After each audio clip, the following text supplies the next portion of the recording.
ਜਸ TV ਦੇਖ ਰਹੇ ਤੁਸੀਂ, ਮੈਂ KP Singh to the point ਵਿੱਚ ਤੁਹਾਡਾ ਸਭ ਦਾ ਸਵਾਗਤ ਕਰਦਾ ਹਾਂ। ਬਜਟ ਤੇ ਸਾਰੇ ਦੇਸ਼ ਦੀ ਨਜ਼ਰ ਹੁੰਦੀ ਹੈ, ਪਰ ਦੇਸ਼ ਦੇ ਪ੍ਰਧਾਨ ਮੰਤਰੀ ਕਹਿੰਦੇ ਆ ਪੂਰੇ ਸੰਸਾਰ ਦੀ ਨਜ਼ਰ ਹੈ ਭਾਰਤ ਦੇ ਬਜਟ ਤੇ। ਭਾਰਤ ਦਾ ਆਮ ਬਜਟ ਆ ਪੇਸ਼ ਹੋ ਗਿਆ, ਇਹਦੇ ਵਿੱਚ ਖਾਸ ਕੀ ਹੈ ਕਿ ਇਸ ਤੇ ਸਿਆਸਤ ਕੀ ਕਹਿ ਰਹੀ ਹੈ, इंडस्ट्रीस्ट की कह रहे हैं, किसान की कह रहे हैं, जवान की कह रहे हैं, नौजवान की कह रहे हैं, औरतां की कह रही हैं, नौजवान जिहड़ा खेडां नूं देखदा वो की कह रहा है। सारे सवाल सामने पे है, पर बहुतियां ने यह किया जिहड़े विरोधी है वो कहंदे इलैक्शन कनैक्शन है। असीं इक्को सवाल पुछांगे कि 23 के बजट 24 का ट्रेलर है।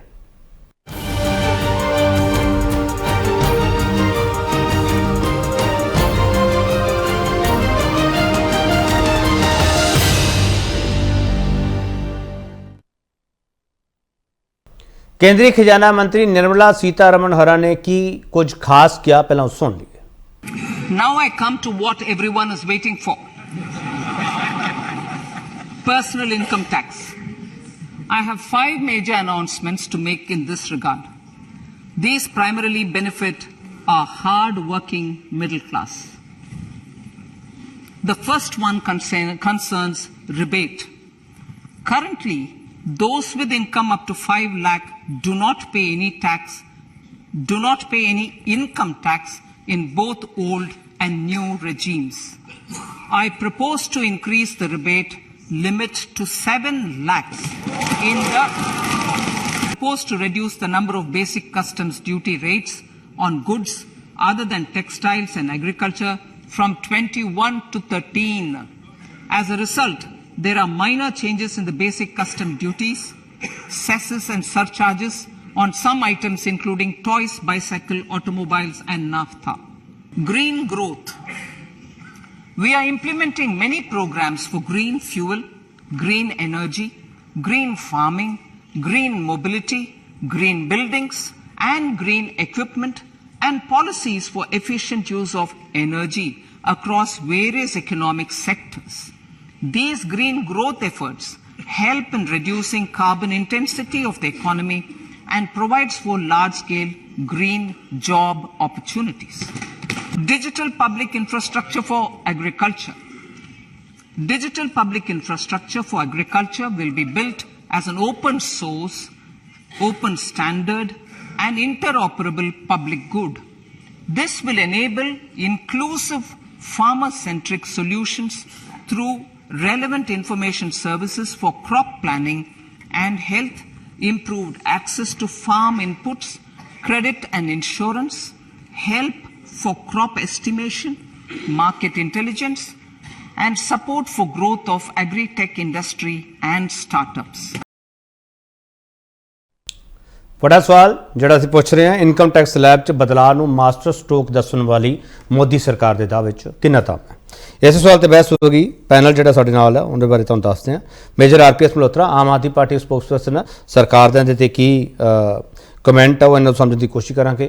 मिस्टर मल्होत्रा तुहाडा बहुत स्वागत है। अमृत कौर गिल जिहड़ी देश की मुख विरोधी धिर है, अमृत कौर गिल कांग्रेस स्पोक्सपर्सन है। अमृत कौर गिल तुहाडा बहुत स्वागत है। संजय कपूर भारतीय जनता पार्टी स्पोक्सपर्सन है, ये सत्ता धिर है ते नाल एक खुद चार्टर्ड अकाउंटेंट भी ने। संजय कपूर जी तुहाडा बहुत स्वागत है। डॉक्टर राजीव खोसला अर्थशास्त्री ने, इकोनॉमिस्ट ने, अक्सर इन्हां दे लेख तुसीं अखबारां च पढ़दे हो, इन्हां दे आर्टिकल्स पढ़दे हो, तो पिछे जे भी इन्हां दा एक आर्टिकल आया सीगा ते हुण ये की लिखणगे इन्हां समझण दी कोशिश करांगे। मिस्टर खोसला तुहाडा बहुत स्वागत है। मिस्टर खोसला, सब तो पहला सवाल तुहानूं कर ਲਾਂ।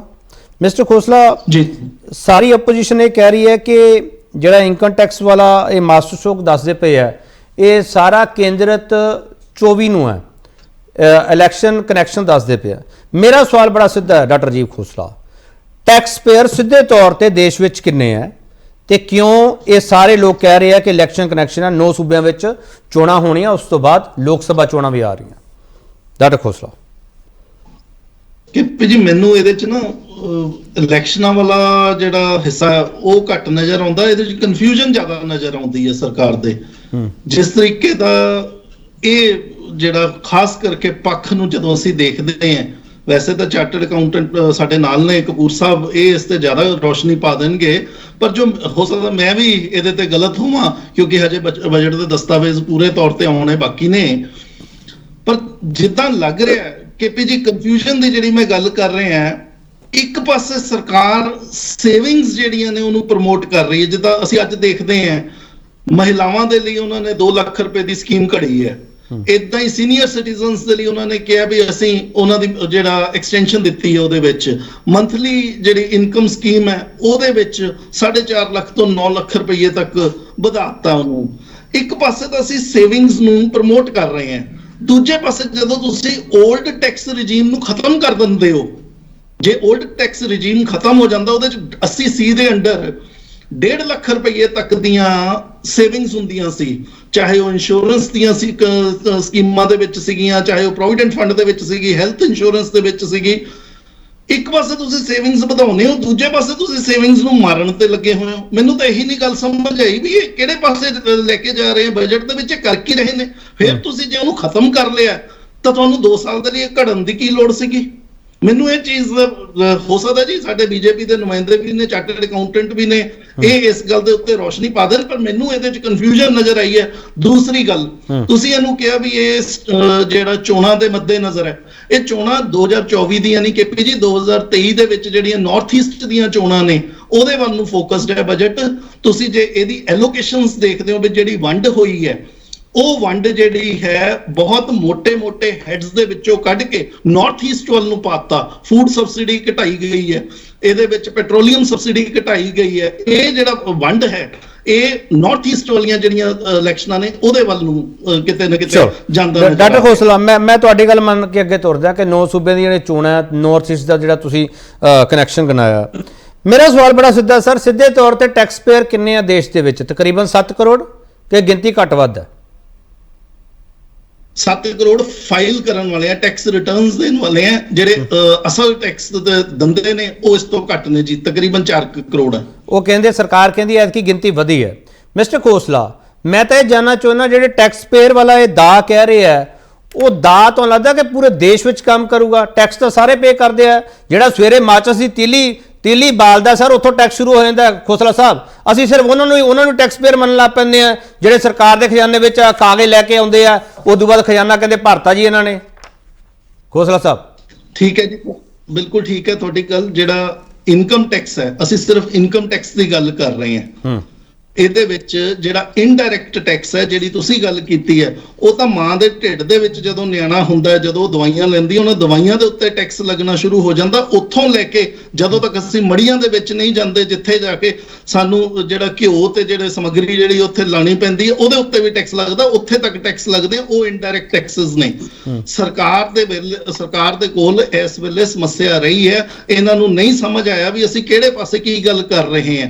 ਜਿਹੜੀ ਮੈਂ ਤੁਹਾਨੂੰ ਸਮੱਸਿਆ ਗਿਣਾਈ ਹੈ ਕੇਪੀ ਜੀ, 7 ਲੱਖ ਤੱਕ ਦੀ ਇਹਨਾਂ ਨੇ ਰਿਬੇਟ ਦਿੱਤੀ ਹੈ 올ਡ ਟੈਕਸ ਦੀ, ਉਹ 1 ਸਾਲ ਦੇ ਲਈ ਹੈ। 올ਡ ਟੈਕਸ ਰਜੀਮ ਤਾਂ ਤੁਸੀਂ 2024 ਤੋਂ ਬਾਅਦ ਖਤਮ ਕਰਨ ਲੱਗੇ ਹੋ, 2024 ਤੱਕ 1 ਸਾਲ ਚੱਲੇਗੀ। ਉਸ ਤੋਂ ਬਾਅਦ ਤੁਸੀਂ ਲਿਖਿਆ ਵੀ ਡੀ ਫੈਕਟੋ ਜਿਹੜਾ ਇਹ 올ਡ ਟੈਕਸ ਰਜੀਮ, ਜਿਹੜੀ ਪੁਰਾਣੀ ਪ੍ਰਣਾਲੀ ਦੇ ਹੇਠ ਜਿਹੜੇ ਲੋਕ ਟੈਕਸ ਦਿੰਦੇ ਸੀ, ਜਿਹਦੇ 1.5 ਲੱਖ ਤੱਕ ਦੀ ਛੋਟ ਮਿਲਦੀ ਸੀਗੀ, ਉਹ ਤਾਂ ਖਤਮ ਹੋਣ ਲੱਗੀ ਹੈ। ਉਹਨੂੰ ਤਾਂ ਅਗਲੇ 2024 ਤੋਂ ਮਿਸਟਰ ਖੋਸਲਾ, ਮੈਂ ਇਹਦਾ ਸਵਾਲ ਥੋੜਾ ਕਲੀਅਰ ਕਰਦਾ। ਮੇਰਾ ਸਵਾਲ ਇਹ ਸੀਗਾ, ਟੈਕਸ ਪੇਅਰ ਅਸੀਂ ਪੂਰੇ ਦੇਸ਼ ਦੇ ਜਿੰਨੇ ਵਸਿੰਦੇ ਆ ਉਹਨਾਂ ਨੂੰ ਕਿਉਂ ਨਹੀਂ ਮੰਨਦੇ ਪਏ? ਮੇਰਾ ਸਵਾਲ ਹੈ, ਉਹ ਮਹਿੰਗਾਈ ਦੀ ਮਾਰ ਨਾਲ ਜਿਹੜਾ ਆਮ ਆਦਮੀ ਝੰਬਿਆ ਪਿਆ, ਉਹਦੇ ਲਈ ਕੀ ਕੀਤਾ? ਨਹੀਂ, ਉਹਦੇ ਲਈ ਨਹੀਂ ਕੀਤਾ ਜੀ। ਉਹਦੇ ਲਈ ਤਾਂ ਜਿਹੜੀਆਂ ਜੋ ਚੀਜ਼ਾਂ ਮਿਲਣੀਆਂ ਚਾਹੀਦੀਆਂ ਸੀ ਉਹ ਵੀ ਖਤਮ ਹੋ ਰਹੀਆਂ ਨੇ। 80 ਕਰੋੜ ਲੋਕਾਂ ਨੂੰ ਜਿਹੜਾ ਰਾਸ਼ਨ ਦੀ ਗੱਲ ਕੀਤੀ ਸੀ ਪਹਿਲਾਂ, ਤਾਂ ਉਹ ਹਾਲਾਤ ਹੀ ਕਿਉਂ ਆਏ ਕਿ ਸਾਨੂੰ 80 ਕਰੋੜ ਲੋਕਾਂ ਨੂੰ ਰਾਸ਼ਨ ਦੇਣਾ ਪਵੇ। ਪਰ ਜਿਹੜਾ ਦੇ ਵੀ ਰਹੇ ਸੀ, ਹੁਣ ਉਹਨੂੰ ਵੀ ਪ੍ਰਾਈਮ ਮਿਨਿਸਟਰ ਗਰੀਬ ਕਲਿਆਣ ਅੰਨ ਯੋਜਨਾ ਵਰਗੀ ਸਕੀਮ ਜਿਹੜੀ ਆ ਉਹਨੂੰ ਖਤਮ ਕਰਕੇ ਉਹਨੂੰ ਨੈਸ਼ਨਲ ਫੂਡ ਸਿਕਿਉਰਿਟੀ ਐਕਟ ਦੇ ਅੰਡਰ ਲੈ ਕੇ ਗਏ ਨੇ, ਜਿਹਦੇ ਵਿੱਚ 5 ਕਿਲੋ ਦੀ ਜਗ੍ਹਾ 3 ਕਿਲੋ ਰਾਸ਼ਨ ਮਿਲਣਾ, ਉਹ ਵੀ ਸਬਸਿਡਾਈਜ਼ਡ ਰੇਟਸ ਤੇ। ਮਨਰੇਗਾ ਦੇ ਵਿੱਚ ਵੰਡ ਜਿਹੜੀ ਹੈ ਖਤਮ ਹੋ ਰਹੀ ਹੈ। 73,000 ਕਰੋੜ ਤੋਂ 60,000 ਕਰੋੜ ਤੇ ਲੈ ਕੇ ਆਏ। ਪੀਐਮ ਕਿਸਾਨ 68,000 ਕਰੋੜ ਤੋਂ 60,000 ਕਰੋੜ ਤੇ ਲੈ ਕੇ ਆਏ। ਆਮ ਆਦਮੀ ਦੇ ਲਈ ਨਹੀਂ ਹੈਗੀ ਕਿਸੇ ਤਰੀਕੇ ਦੀ ਜਿਹੜੀ ਮਦਦ ਹੈ। ਚਲੋ, ਮੈਂ ਇੱਕ ਛੋਟਾ ਬ੍ਰੇਕ ਲਵਾਂਗਾ, ਬ੍ਰੇਕ ਤੋਂ ਬਾਅਦ ਬਾਕੀ ਪੋਲੀਟੀਕਲ ਪਾਰਟੀਆਂ ਕੋਲ ਜਾਵਾਂਗੇ। ਇਹ ਨੋਟ ਵਾਲਾ ਬਜਟ ਹੈ ਜਾਂ ਵੋਟ ਵਾਲਾ ਬਜਟ ਹੈ, ਸਾਡਾ ਸਵਾਲ ਇਹੀ ਹੈ। ਵਾਪਸ ਆ ਰਿਹਾ।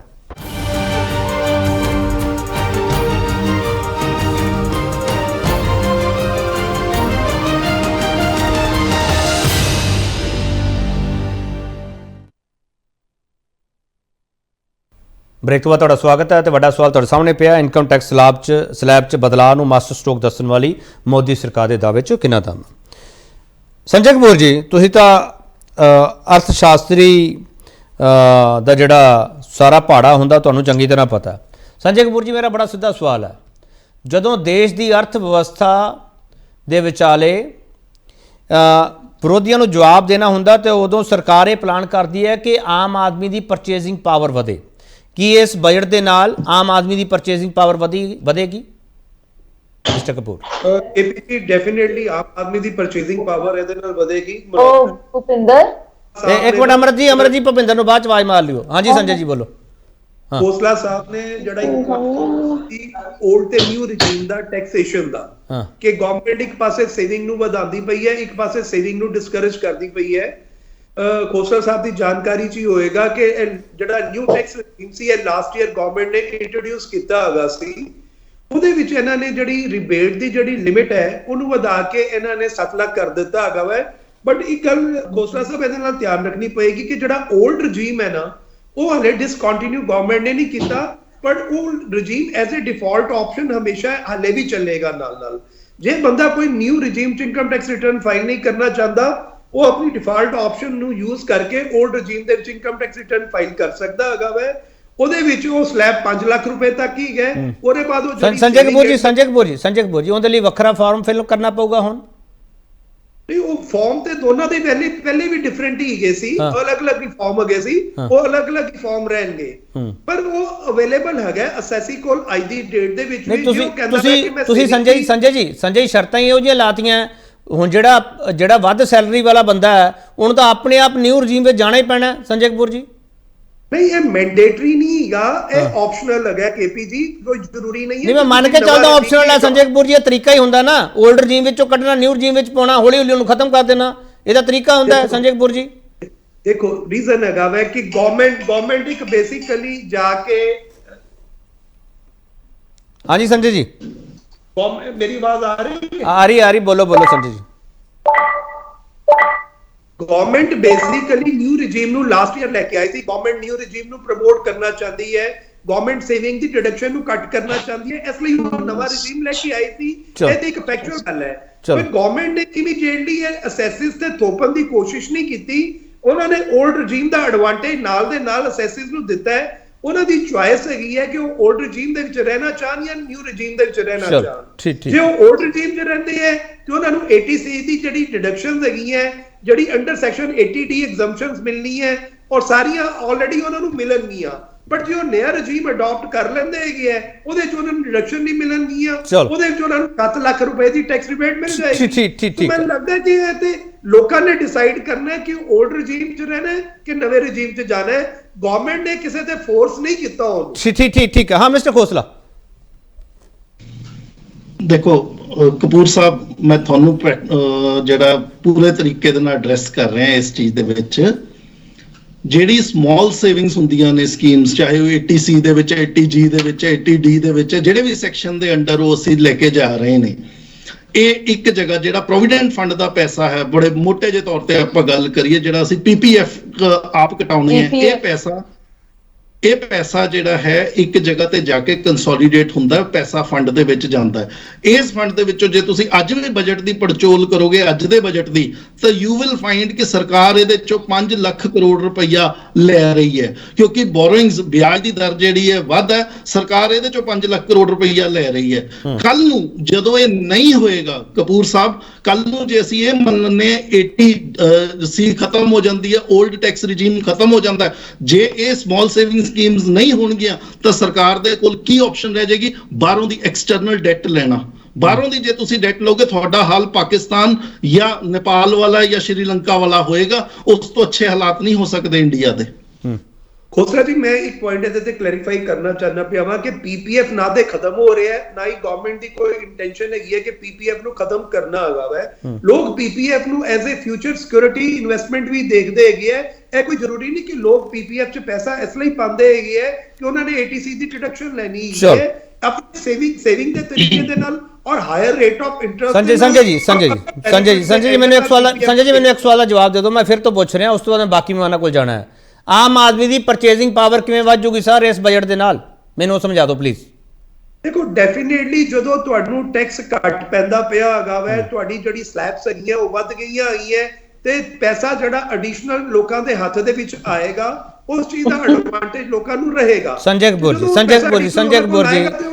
ਜੀ ਮੈਂ ਤਾਂ ਹੁਣੇ ਪੁੱਛ ਕੇ ਹਟਿਆ। ਸੰਜੇ ਕਪੂਰ ਜੀ ਮੈਂ ਤਾਂ ਹੁਣੇ 7 ਕਰੋੜ ਦੇ ਨੇੜੇ ਟੈਕਸ ਪੇਅਰ ਹੈ ਜਿਹੜੇ ਸਿੱਧੇ ਤੌਰ ਤੇ ਟੈਕਸ ਭਰਦੇ ਆ, ਇਨਕਮ ਟੈਕਸ ਦੀ ਜਿਹਨਾਂ ਦੀ ਗੱਲ ਹੋ ਰਹੀ ਹੈ, ਉਹਨਾਂ ਚੋਂ ਬਹੁਤੇ ਤਾਂ ਭਰਦੇ ਨਹੀਂ ਕਿ ਖੋਸਲਾ ਸਾਹਿਬ ਨੇ ਹੁਣੇ ਡਾਟਾ ਦੱਸਿਆ। ਪਰਚੇਜ਼ਿੰਗ ਪਾਵਰ ਕਿਵੇਂ ਆਮ ਆਦਮੀ ਦੀ ਵੱਧ ਜੂਗੀ ਸਰ, ਮੈਂ ਤਾਂ ਉਹ ਪੁੱਛ ਰਿਹਾ। ਦੇਖੋ ਗੱਲ ਪਤਾ ਹੈ ਕਿ 8.5 ਕਰੋੜ ਦੇ ਕਰੀਬ ਇਨਕਮ ਟੈਕਸ ਅਸੈਸੀ ਆਈ ਥੀ ਡੇਟ ਦੇ ਵਿੱਚ ਹੈਗੀ ਹੈ ਇੰਡੀਵਿਜੂਅਲਸ ਤੇ ਕਾਰਪੋਰੇਟਸ ਨੂੰ ਪਾ ਕੇ ਨੀਅਰ ਅਬਾਊਟ ਜਾ। ਉਹ ਠੀਕ ਹੈ ਕਿ ਜੋ ਖੋਸਲਾ ਸਾਹਿਬ ਦਾ ਪੁਆਇੰਟ ਹੈ ਮੈਂ ਉਹਨੂੰ ਡਿਨਾਈ ਨਹੀਂ ਕਰ ਰਿਹਾ, ਕਿਉਂਕਿ ਅਲਟੀਮੇਟਲੀ ਕੀ ਆ ਗਿਆ ਕਿ ਡਾਇਰੈਕਟ ਟੈਕਸ ਦੇ ਵਿੱਚ ਬੜਾ ਇੱਕ ਲਿਮਿਟਿਡ ਨੈਟਵਰਕ ਹੈਗਾ ਵਾ।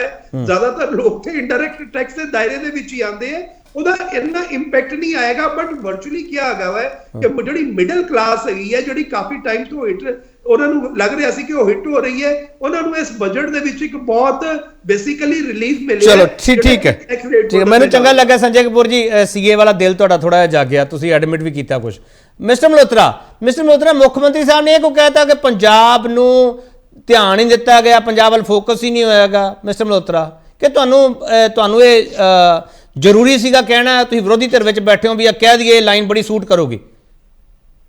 नहीं देखो पंजाब ने being a border state 1000 crore का पैकेज मंगया सीगा and we also wanted central government to support MSP, लेकिन इन्हां दोनों चीज़ां ते उन्होंने कोई ध्यान नहीं दिता हैगा। जो ये बड़े इंपॉर्टेंट पॉइंट्स ने। ते बाकी जिथे तक बजट की गल रही, मैं तो इन्ना ही कहांगा कि ये सार बजट की कहानी का है, आधा अदानी का है, आधा अंबानी का है। जो उनसे बच गया वो मोदी शाह की मनमानी का है, जो जनता कुछ उम्मीद रखे उसकी नादानी का है। मल्होत्रा साहब ਤੁਸੀਂ ਆਪ ਬਣਾਇਆ ਹੈ? नहीं जनाब, मैंने तो इंस्पायर किया मोदी साहब ने। नहीं लिखिया तो बहुत सोहना, किन्ने लिखिया है? मोदी साहब ने इंस्पायर किया जी। उन्हां दी ਜਿਹੜੀਆਂ ਪਾਲਿਸੀਜ਼ ਨੇ ਉਹ ਝਰਨਾ ਬਣ ਕੇ ਫੁੱਟ ਪੈਂਦੀਆਂ ਨੇ। ਤੇ ਦੇਖੋ ਦੇਸ਼ ਦੇ ਵਿੱਚ ਜਿਹੜਾ ਹਾਲ ਹੋ ਰਿਹਾ ਹੈਗਾ, सरकार का पैसा लुटिया जा रहा है, जनता का पैसा लुटिया जा रहा है। जब 2 दिन पहला ही 5 लाख करोड़ रुपया पंजाब सरकार देश की जनता का लुट लिया गया। 11 लाख करोड़ घट्टो घट इन्हां दा लोन माफ कर दिता गया, 10 लाख करोड़ दे इन्हां दे टैक्सेस माफ कर दिते गए। तो ये जिहड़ी बजट की कार्रवाई है सिर्फ आई वॉश हैगा, ये 2-4 दिन दे सिर्फ लिखा पढ़ी हैगी है। असल विच आम बंदे नूं इहदा कोई फर्क नहीं पैंदा। मिस्टर मल्होत्रा सरकार दावा करदी पई मिडल क्लास का जिहड़ा उन्हां टारगेट रखिया ना वो गेम चेंजर होगा। मल्होत्रा साहब ਤੁਸੀਂ ਮੈਨੂੰ ਇਹ ਦੱਸੋ ਕਿ ਦੇਸ਼ ਦੀ ਕਿੰਨੀ % ਜਨਤਾ ਜਿਹੜੀ ਹੈ ਉਹ 7 ਲੱਖ ਤੋਂ ਉੱਤੇ ਇਨਕਮ ਵਾਲੀ ਹੈਗੀ ਹੈ? ਮੈਂ ਤਾਂ ਪਹਿਲੇ ਹੀ ਸਵਾਲ ਕਰ ਚੁੱਕਿਆ ਮਿਸਟਰ ਮਲਹੋਤਰਾ। ਹਾਂ, ਕਿੰਨੀ % ਜਨਤਾ ਹੈਗੀ? ਆਮ ਬੰਦਾ ਤਾਂ ਮਸਾ ਲੂਣ ਨਾਲ ਰੋਟੀ ਖਾ ਰਿਹਾ ਹੈਗਾ ਹੈ। ਇਹਨਾਂ ਨੇ ਹਰ ਇੱਕ ਚੀਜ਼ ਤੇ GST ਲਾਤਾ ਹੈ, ਪੈਟਰੋਲ ਡੀਜ਼ਲ ਈਵਨ CNG ਇਹਨਾਂ ਦੇ ਬਰਾਬਰ ਕਰਤੀ ਹੈ, ਪੈਟਰੋਲ ਤੇ ਡੀਜ਼ਲ ਦੇ ਬਰਾਬਰ। ਗੈਸ ਜਿਹੜੀ ਹੈ ਤੁਸੀਂ ਦੇਖੋ 3 ਗੁਣਾ ਕਰਤੀ ਹੈਗੀ ਹੈ। ਕੁਕਿੰਗ ਆਇਲ ਕਿੰਨਾ ਮਹਿੰਗਾ ਹੋ ਗਿਆ, ਘਿਓ, ਬਟਰ, ਲੱਸੀ, ਇੱਥੇ ਤੱਕ ਲੱਸੀ ਤੇ ਵੀ ਟੈਕਸ ਹੈਗਾ। ਆਟਾ ਦੇਖੋ ਅੱਜ 35-36 ਰੁਪਏ ਪਹੁੰਚ ਗਿਆ ਹੈਗਾ। ਬੇਬੀ ਫੂਡਸ ਤੱਕ ਤੇ ਟੈਕਸ ਹੈਗਾ। ਸੋ ਇਹਨਾਂ ਨੇ ਸਿਰਫ ਤੇ ਸਿਰਫ ਲੁੱਟਣਾ, ਉਹ ਪੈਸਾ ਲੁੱਟ ਕੇ ਆਪਣੇ ਦੋਸਤਾਂ ਨੂੰ ਦੇਣਾ, ਉਹਨਾਂ ਤੋਂ ਫਿਰ ਬੈਕਡੋਰ ਤੋਂ ਪੈਸਾ ਲੈਣਾ ਤੇ ਫਿਰ ਦੇਸ਼ ਦੇ ਲੋਕਤੰਤਰ ਨੂੰ ਖਰੀਦਣਾ ਹੈਗਾ। ਇਹਨਾਂ ਦਾ ਹੋਰ ਕੋਈ ਮਕਸਦ ਨਹੀਂ ਹੈਗਾ। ਚਲੋ ਅਮਰਿਤ ਕੌਰ ਗਿੱਲ, ਕਾਂਗਰਸ ਦਾ ਪਹਿਲਾ ਕਮੈਂਟ। ਦੇਖੋ ਬਜਟ ਸੈਸ਼ਨ ਜਿਹੜਾ ਹੈਗਾ, ਮੈਨੂੰ ਤਾਂ ਲੱਗਦਾ ਬਜਟ ਸੈਸ਼ਨ ਬੀਜੇਪੀ ਨੂੰ ਕਰਨਾ ਹੀ ਨਹੀਂ ਚਾਹੀਦਾ। ਜਦੋਂ GST ਕਾਉਂਸਲ ਕੋਲੇ ਸਾਰੀਆਂ ਪਾਵਰਸ ਨੇ, ਉਹ ਜਦੋਂ ਵੀ ਚਾਹੇ ਕਿਸੇ ਵੀ ਚੀਜ਼ ਤੇ ਟੈਕਸ ਲਗਾ ਦਿੰਦਾ ਹੈ। ਜਿਵੇਂ ਆਟਾ, ਦਹੀਂ, ਦਾਲ ਤੇ ਹਰ ਚੀਜ਼ ਦੇ ਉੱਤੇ ਟੈਕਸ ਹੈ। ਔਰ ਇਹ ਜਿਹੜਾ 5 ਤੋਂ 7 ਲੱਖ ਸਲੈਬ ਕੀਤੀ ਗਈ ਹੈ, 2 ਲੱਖ, ਇਹਦੇ ਨਾਲ ਜੇ ਆਪਾਂ 4 ਕਰੋੜ ਟੈਕਸ ਪੇਅਰਸ ਵੀ ਕਹੀਏ ਤਾਂ ਇਹਦੇ ਕਿੰਨਿਆਂ ਕੁ ਨੂੰ ਬੈਨੀਫਿਟ ਹੋ ਜਾਏਗਾ। तो BJP is very very focused कि मैं टोटली ये इलेक्शंस पार्टी नु देश दी इकोनॉमी नाल अमृत कौर गिल कोई मतलब नहीं। अमृत कौर गिल जे मिडिल क्लास, एक मिनट सुन तो लो ना अमृत कौर गिल, सुन लो ना अमृत कौर गिल, सुन लो। जे मिडिल क्लास वास्ते उन्होंने कुछ किया, तुसीं उनदा वेलकम करने भी तैयार नहीं? देखो मिडिल क्लास ਲਈ ਕੀਤਾ कि 2 ਤੋਂ 2 ਲੱਖ ਰੁਪਏ ਦੀ ਜਿਹੜੀ ਰਿਬੇਟ ਦਿੱਤੀ ਹੈ KPG, ਇਹਦੇ ਵਿੱਚ ਇਹਨਾਂ ਨੂੰ ਕਰਨਾ ਚਾਹੀਦਾ ਸੀਗਾ ਜਿਹੜਾ GST ਡੀਜ਼ਲ, ਪੈਟਰੋਲ ਤੇ ਇੰਨਾ ਵਧਿਆ ਉਹਨੂੰ ਘਟਾਉਂਦੇ। ਹਰ ਖਾਣ ਦੀ ਚੀਜ਼ ਦੇ ਉੱਤੇ ਉਹਨਾਂ ਨੇ ਟੈਕਸ ਲਗਾਤਾ ਹੈ, ਉਹਨੂੰ ਘਟਾਉਂਦੇ। ਇਹ ਆਪਣੇ ਆਪ ਨੂੰ ਗਰੀਬਾਂ ਦੇ ਮਸੀਹੇ ਕਹਿੰਦੇ ਸੀਗੇ। ਗਰੀਬਾਂ ਲਈ ਕੀ ਹੈ, ਐਗਰੀਕਲਚਰ ਸੈਕਟਰ ਲਈ ਕੀ ਹੈ? ਬਜਟ ਸਲੈਸ਼ ਹੋ ਗਿਆ। ਅੱਜ ਦੇ ਟਾਈਮ ਦੇ ਵਿੱਚ करंट अकाउंट डेफिसिट 4.4% चल रहा है। 1.5 ਲੱਖ ਕਰੋੜ ਪਿਛਲੇ 60 ਸਾਲਾਂ ਚ ਮੇਰੇ ਦੇਸ਼ ਤੇ ਕਰਜ਼ਾ ਸੀਗਾ, 3 ਲੱਖ ਕਰੋੜ ਰੁਪਏ ਦਾ ਕਰਜ਼ਾ ਚੜ ਗਿਆ। ਅਡਾਨੀ ਦੇ ਬਾਰੇ ਇੱਕ ਖਬਰ ਆਂਦੀ ਹੈ ਤੇ LIC ट्रबल च आ जाती है। तो मेरे देश और ਉਹਨੂੰ सहारा देने ਲਈ ਉਹ देश प्रेम ਦਾ सहारा ਲੈਂਦੇ ਨੇ। मनरेगा कांग्रेस ने लियांदी ਜਿਹਦੇ ਵਿੱਚ 100 दिन गारंटी ਦਿੱਤੇ ਗਏ ਸੀ। ਅੱਜ ਦੇ ਟਾਈਮ 'ਚ 40% बजट सिर्फ रह गया 42 दिन। की कोई गरीब मजदूर 42 दिन काम करके पूरा साल रोटी खा सकता है? चलो मैं एक छोटा ब्रेक ले लवां। मनरेगा वाला सवाल पहला भी आया सीगा। मैं एक ब्रेक ले लवां, ब्रेक तो बाद वापस आऊँगा। तो सवाल बजट के मतलब बहुत सारे होंगे आ, इन्ने घट समय के विच इन्हां सवालों नूं समेटना बड़ा औखा, पर कोशिश कर रहे हैं कि तुहाडे सारिਆਂ ਦੀ गल तो मेरी भी गल हो जाए। वापस आ रहा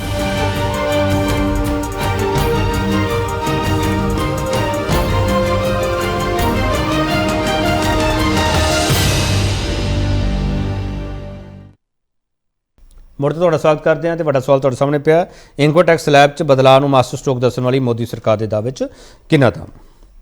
ਮਿਸਟਰ ਮਲਹੋਤਰਾ, ਜਦੋਂ ਕੇਂਦਰ ਸਰਕਾਰ ਇਹ ਦਾਅਵਾ ਕਰਦੀ ਹੈ ਤੇ ਉਦੋਂ ਨਾਲ ਇਹ ਕਹਿੰਦੀ ਵੀ ਹੈ ਕਿ ਥੋੜਾ ਬਹੁਤ ਜਿਹੜੇ ਟੈਕਸਸ ਦੇ ਵਿੱਚ ਸੂਬਾ ਸਰਕਾਰ ਨੂੰ ਸਹਿਯੋਗ ਕਰਨਾ ਚਾਹੀਦਾ। ਜੇ ਪੈਟਰੋਲ ਡੀਜ਼ਲ ਤੇ ਇਹ ਨਹੀਂ ਕੁਝ ਕਰ ਪਾ ਰਹੇ ਤੇ ਤੁਸੀਂ ਕੁਝ ਕਰ ਲਓ। ਮਲਹੋਤਰਾ ਸਾਹਿਬ, ਤੁਸੀਂ ਥੋੜਾ ਜਿਹਾ ਆਮ ਆਦਮੀ ਨੂੰ ਰਾਹਤ ਦੇ ਦਿਓ, ਤੁਸੀਂ ਆਮ ਆਦਮੀ ਦੀ ਸਰਕਾਰ ਹੋ ਨਾ। ਬਿਲਕੁਲ ਬਿਲकुल, जिस तरह ये क्योंकि इन्होंने तो सारा सब ध्यान जो है वो अदानी अंबानी को बनाने च लाया हुआ है, तो बाकी फिर सूबा सरकारां ही रह गई जिन्होंने कुछ करना है, वही वो कर रही है जिथे जिथे कुछ हो रहा है। क्योंकि इन्होंने तो आ रहे हैं अमृत जी, अमृत जी आ रहे हैं, अमृत जी आ रहे हैं, एक मिनट अमृत जी आ रहे हैं। सारा पैसा जिहड़ा है देश का, चाहे वो सेल है, गेल है, भेल है, रेल है, सब कुछ बेच के अदानी अंबानी दे झोली च पाया जा रहा है। सरकारी तंत्र, सरकारी अदारे उन्हों की झोली च पाए जा रहे हैं, सरकारी पैसा उन्हों की झोली च पाया जा रहा है। तो फिर राज्य सरकारां ही रह गई जिन्होंने कुछ करना है, और वही उन्होंने सारा ही देश चल रहा है, नहीं तो केंद्र ने तो कोई कसर नहीं छड्डी। चलो हाँ हाँ अमृत कौर गिल बोलो। मोदी जी ने ਜਦੋਂ ਇਹ ਗੁਜਰਾਤ ਦੇ ਮੁੱਖ ਮੰਤਰੀ ਸੀਗੇ, ਇਹਨਾਂ ਨੂੰ ਜਦੋਂ ਕਿਹਾ ਗਿਆ ਵੀ ਸਟੇਟ ਆਪਦਾ GST ਜਾਂ ਟੈਕਸ ਘਟਾ ਲਵੇ, ਤਾਂ ਮੋਦੀ ਜੀ ਨੇ ਕਿਹਾ ਸੀਗਾ ਵੀ ਸੈਂਟਰ ਆਪਦੀ ਪਾਪ ਦੀ ਪੋਟਲੀ ਸਟੇਟਾਂ ਦੇ ਨਾ ਸਿੱਟੇ। तो centre is her powerful, her GST the 50% centre ਨੂੰ ਜਾਂਦਾ ਹੈ ਹਰ ਚੀਜ਼ ਦੇ ਵਿੱਚ, ਤੇ ਸੈਂਟਰ ਕਿਉਂ ਨਹੀਂ ਘਟਾਉਂਦਾ ਹੈਗਾ? ਤੇ ਫਿਰ ਸੈਂਟਰ ਤੁਹਾਨੂੰ ਇਹ ਥੋੜੀ ਕਹਿੰਦਾ ਹਿਮਾਚਲ ਸਰਕਾਰ ਬਣਾਓ ਤੇ 3 ਰੁਪਏ ਡੀਜ਼ਲ ਤੇ ਵੈਟ ਲਾ ਦਿਓ। ਅਮਰਤ ਕੌਰ ਗਿੱਲ, ਇਹ ਸੈਂਟਰ ਨੇ ਥੋੜੀ ਤੁਹਾਨੂੰ ਕਿਹਾ ਸੀਗਾ ਹਿਮਾਚਲ ਸਰਕਾਰ ਬਣਾਓ ਤੇ ਸਰਕਾਰ ਬਣਾਉਂਦੇ 3 ਰੁਪਏ ਡੀਜ਼ਲ ਵਧਾ ਦਿਓ ਉੱਥੇ। ਟੈਂਪਰੇਰੀ ਮੈਜਰਸ ਨੇ KP ਜੀ, ਉਹ ਟੈਂਪਰੇਰੀ ਮੇਜਰ ਹੈ। ਉਹ ਯਾਤਰਾ ਦੇ ਵਿੱਚ ਤੁਹਾਡਾ ਮੁੱਦਾ ਸੀਗਾ ਮਹਿੰਗਾਈ ਦਾ। ਅਮਰਤ ਕੌਰ ਗਿੱਲ, ਸੈਟਰਾਈਟ ਕਰਨ ਲਈ ਵਧਾਇਆ ਗਿਆ GST, ਬਟ ਥੋੜੇ ਟਾਈਮ ਤੱਕ within 6 months you will find ਕਿ ਸਾਰਾ ਘਟ ਜਾਏਗਾ। संजय कपूर जी, लोग महंगाई तो बहुत परेशान है। मैं तो लोगों का सवाल लेके बैठा होया, तुसीं महंगाई घटाउण लई की कीता सर, मैनूं दस दो प्लीज। पहले मैं कांग्रेस से बुलारे उन्हां दी छड्डो संजय कपूर छड्डो ना, कांग्रेस के बुलारे तो आपां फिर आम आदमी पार्टी बुलारे वाल जावांगे। अपने सवाल तो रह ही जाने हैं संजय कपूर जी। मैं सीधा सवाल कर, महंगाई किवें घटूगी सर? महंगाई में एग्रीड है इस पॉइंट ते तुहाडे कि महंगाई इस टाइम कंट्री ਲਈ ਇੱਕ ਬਹੁਤ ਵੱਡਾ ਚੈਲੰਜ ਹੈਗਾ ਵੈ, ਔਰ ਇਹਨੂੰ ਕੰਟਰੀ ਇਸ ਟਾਈਮ ਬਹੁਤ ਫੇਸ ਕਰਦੀ ਪਈ ਹੈ। ਪਰ ਜੇ ਤੁਸੀਂ ਇਸ ਟਾਈਮ ਗਲੋਬਲ ਸਿਨੈਰੀਓ ਨੂੰ ਦੇਖੋ ਨਾ, ਤੇ ਮਹਿੰਗਾਈ ਕਿਸ ਕੰਟਰੀ ਦੇ ਵਿੱਚ ਨਹੀਂ ਹੈਗੀ। ਤੁਸੀਂ ਉੱਥੇ ਚਲੇ ਜਾਓ UK ਦੇ ਵਿੱਚ, ਜਿਹੜਾ એનર્ਜੀ ਬਿੱਲ 400 ਪਾਉਂਡ ਸੀ, ਇਹ ਪਿਛਲੇ ਸਾਲ ਦੇ ਵਿੱਚ ਵੱਧ ਕੇ 1200 ਪਾਉਂਡ ਦੇ ਕਰੀਬ ਹੋ ਗਿਆ ਹੈਗਾ ਵੈ। ਆਸਟ੍ਰੇਲੀਆ ਚਲੇ ਜਾਓ, ਜਿਹੜਾ ਪੈਟਰੋਲ ਦਾ ਰੇਟ 50 ਰੁਪਏ ਲੀਟਰ ਇੰਡੀਅਨ ਕਰੰਸੀ ਚ ਪਹਿਲੇ ਹੈਗਾ ਸੀ, ਅੱਜ ਉਹ 160 ਰੁਪਏ ਲੀਟਰ ਉੱਤੇ ਆਸਟ੍ਰੇਲੀਆ ਦੇ ਵਿੱਚ ਹੋ ਗਿਆ ਹੈ। ਇਨਫਲੇਸ਼ਨ ਇਸ ਟਾਈਮ ਜਿਹੜੀ ਇਹ ਵਰਲਡ ਵਾਈਡ ਹੈਗੀ ਹੈ। ਚਲੋ ਮੈਂ ਸੰਜय ਕਪੂਰ ਜੀ ਤੁਹਾਡੀ ਗੱਲ ਮੰਨ ਲਈ, ਸੰਜय ਕਪੂਰ ਜੀ ਮੈਂ ਤੁਹਾਡੀ ਗੱਲ ਮੰਨ ਲਈ, ਇਨਫਲੇਸ਼ਨ ਵਰਲਡ ਵਾਈਡ ਹੈਗੀ ਹੈ। ਉਸ ਦੇ ਵਿਚਾਲੇ ਤੁਸੀਂ ਇਹ ਦਾਅਵਾ ਕਰਦੇ ਹੋ ਕਿ ਅਸੀਂ ਸਸਟੇਨ ਕਰਦੇ ਪਏ ਹਾਂ, ਸਾਡੀ ਜਿਹੜੀ ਵਿਕਾਸ ਦਰ ਹੈ ਬਹੁਤ ਅੱਛੀ ਹੈ। ਇਸ ਤੋਂ ਆਰਥਿਕ ਸਰਵੇਖਣ ਵਿੱਚ ਵੀ ਤੁਸੀਂ ਕਿਹਾ 6 ਤੋਂ 6.8 ਤੱਕ ਜਾਵਾਂਗੇ। ਮੇਰਾ ਸਵਾਲ ਹੈ ਸੰਜय ਕਪੂਰ ਜੀ ਕਿ ਉਧਰ ਵੀ ਬਾਕੀ ਮੁਲਕਾਂ ਵਿੱਚ ਵੀ ਆਰਥਿਕ ਅਸਾਵਾਂਪਨ ਉਵੇਂ ਹੀ ਹੈ ਜਿਵੇਂ ਸਾਡੇ ਮੁਲਕ ਵਿੱਚ ਹੈ, ਕਿ ਇੱਥੇ ਧਨਾੜ ਬਹੁਤ ਜ਼ਿਆਦਾ ਹੈ ਤੇ ਗਰੀਬ ਹੈ ਜਿਹੜਾ ਉਹ ਮਾਰਿਆ ਪਿਆ, ਉਹਨੂੰ ਮੁਫਤ ਅਨਾਜ ਤੇ ਜਿਉਣਾ ਪੈ ਰਿਹਾ, ਉੱਥੇ ਵੀ ਇਹੋ ਜਿਹਾ ਹੀ ਹਾਲ ਹੈ ਸੰਜय कपूर जी? देखो ਸਾਨੂੰ ਇੱਕ ਗੱਲ ਸਮਝਣੀ ਪਏਗੀ ਕੇਪੀ ਜੀ ਕਿ ਸਾਡੀ ਇੱਕ ਡਿਵੈਲਪਿੰਗ ਇਕਨੋਮੀ ਹੈ ਔਰ ਉਹ ਆਪਾਂ ਗੱਲ ਕਰਨੇ ਪਏ ਡਿਵੈਲਪਡ ਕੰਟਰੀਜ਼ ਦੀ ਜਿਨ੍ਹਾਂ ਦੀ ਬੜੀ ਛੋਟੀ ਛੋਟੀ ਪੋਪੂਲੇਸ਼ਨ ਸਰ ਇੱਕ ਤੇ ਨਾ ਮੈਨੂੰ ਇਹ ਸੰਜੇ ਕਪੂਰ ਜੀ ਤੁਸੀਂ ਬੜੇ ਸਿਆਣੇ ਹੋ ਸੰਜੇ ਕਪੂਰ ਜੀ ਮੈਂ ਇੱਕ ਮਿੰਟ ਅੰਮ੍ਰਿਤ ਕੌਰ ਗਿੱਲ ਮੈਂ ਤੁਹਾਡੀ ਬਹੁਤ ਰਿਸਪੈਕਟ ਕਰਦਾ ਜਦੋਂ ਮੈਂ ਤੁਹਾਨੂੰ ਉਲਟਾ ਸਵਾਲ ਕਰਦਾ ਉਦੋਂ ਡਿਵੈਲਪਿੰਗ ਕੰਟਰੀ ਤੇ ਡਿਵੈਲਪ ਕੰਟਰੀ ਵਾਲਾ ਸਵਾਲ ਤੁਹਾਡੇ ਅੱਗੇ ਆ ਜਾਂਦਾ ਵੈਸੇ ਆਪਾਂ ਕੰਪੈਰੀਜ਼ਨ ਕਰਨਾ ਤੇ ਆਪਾਂ ਯੂਕੇ ਪਹੁੰਚ ਜਾਂਦੇ 1 ਮਿੰਟ ਚ ਸੰਜੇ ਕਪੂਰ ਜੀ ਪੁਆਇੰਟ ਨੂੰ ਪਹਿਲੇ ਨਾ ਕੇਪੀ ਜੀ ਸਿਰਫ ਗੱਲਾਂ ਦੇ ਨਾਲ ਕੰਮ ਨਹੀਂ ਬਣਨਾ ਰਿਐਲਿਟੀਜ਼ ਨੂੰ ਪਹਿਲੇ ਸਮਝਣਾ ਪਏਗਾ ਇੱਕ ਡਿਵੈਲਪਡ ਕੰਟਰੀ ਹੈ ਇੱਕ ਡਿਵੈਲਪਿੰਗ ਕੰਟਰੀ ਬਿਲਕੁਲ ਠੀਕ ਹੈ ਆਪਾਂ ਅੱਗੇ ਵਧਣ ਦੀ ਤਿਆਰੀ ਕਰਨੇ ਪਏ ਆ ਕਿਤੇ 2014 ਦੇ ਵਿੱਚ ਆਪਾਂ ਇਕਨੋਮੀ ਦੇ ਕਿਹੜੇ ਨੰਬਰ ਤੇ ਖੜੇ ਸੀ ਅੱਜ ਆਪਾਂ ਵਰਲਡ ਦੀ 5th ਲਾਰਜੈਸਟ ਇਕਨੋਮੀ ਬਣ ਗਏ ਸਰ ਸੰਜੇ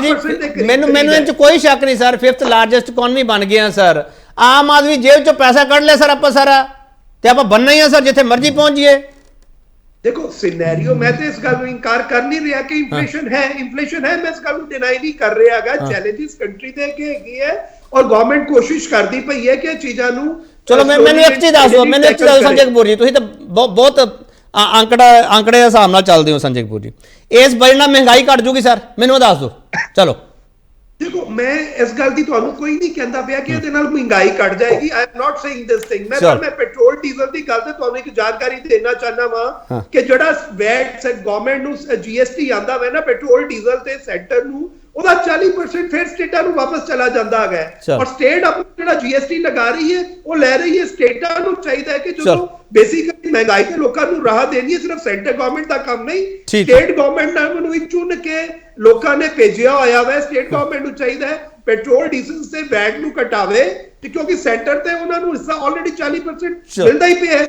ਜਾਂ ਆਪਣਾ 40% ਹਿੱਸਾ ਉਹ ਸੈਂਟਰ ਦਾ ਛੱਡ ਦੇਣ ਤੇ ਸੈਂਟਰ ਉਹ 40% ਦਾ ਜਿਹੜਾ ਰਿਲੀਫ ਹੈਗੀ ਹੈ ਉਹ ਲੋਕਾਂ ਨੂੰ ਦੇ ਦੇਗੀ ਜਿਸ ਤਰ੍ਹਾਂ ਮਰਜ਼ੀ ਚੁਆਇਸ ਹੈ ਸਟੇਟ ਗਵਰਨਮੈਂਟ ਇੱਕ ਪਾਸੇ ਲੋਕਾਂ ਕੋਲੋਂ ਟੈਕਸ ਵੀ ਲਈ ਜਾ ਰਹੀ ਹੈ ਔਰ ਸੈਂਟਰ ਤੋਂ 40% ਹਿੱਸਾ ਵੀ ਲਈ ਜਾ ਰਹੀ ਹੈ ਤੇ ਫਿਰ ਕਲੇਮ ਕਰਦੀ ਹੈ ਮਹਿੰਗਾਈ ਦਾ ਜਾ ਕੇ ਠੀਕ ਹੈ ਸੰਜੇ ਕਪੂਰ ਜੀ ਠੀਕ ਹੈ ਹਾਂ ਮਿਸਟਰ ਮਲਹੋਤਰਾ ਦੇਖੋ ਕੇਪੀ ਜੀ ਇਹ ਬਿਲਕੁਲ ਗਲਤ ਹੈ ਕਿ 40% ਜਿਹੜਾ ਟੈਕਸ ਹੈਗਾ ਉਹ ਸਟੇਟਸ ਨੂੰ ਚਲਾ ਜਾਂਦਾ ਹੈ ਇਹ ਅਸਲ ਵਿੱਚ ਜਾ ਰਿਹਾ ਹੈ ਭਾਜਪਾ ਦੇ ਦੋਸਤਾਂ ਨੂੰ ਤੁਸੀਂ ਦੇਖੋ ਕਿ ਅਦਾਨੀ ਅੰਬਾਨੀ ਕਿੱਥੇ ਪਹੁੰਚ ਗਏ ਜਿਸ ਤਰੀਕੇ ਨਾਲ ਇੱਕ ਮਿੰਟ ਪਲੀਜ਼